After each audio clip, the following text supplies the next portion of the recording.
Sürü psixologiyası haqqında eşitmişsiniz. Adətən bir-birimizə də müraciət, bəzi şeylər haqqında müzakirə edəndə bu sözə çox müraciət edirik. Lakin ilk dəfə olaraq bu termin 19-cu əsrin 80-ci illərində Søren Kierkegaard tərəfindən ortaya atılmışdı.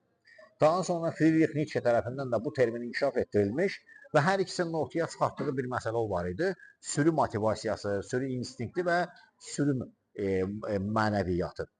Lakin ilk dəfə elmi formaya bu termin Wilfred Trotterin Müharibə və Sülh zamanı sürü instinkti əsərində ortaya çıxartılmışdır. Belə ki, o, insanın daxil olduğu sürü instinktinin 5 qanunu göstərmişdir. Birinci qanun, insanlar ünsiyyətə meyillidirlər və bundan cəmiyyət yaranır. İkinci qanun, insanlar daha yüksək statuslu insanı təqlid etməyə çalışırlar. Üçüncü qanun, insanlar çox zaman çoxluğun qərarlarına uyğun hərəkət edirlər.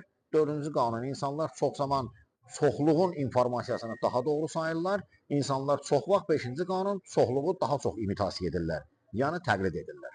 Lakin ilk dəfə olaraq bunu eksperimental olaraq sübuta yetirən şəxs isə Salomon Elliot Ash olmuşdur. Belə ki, o 3 çubuğu, indi şəkildə görürsünüz, qoymuş və bir çubuğu onların birinin ölçüsündə etmişdi.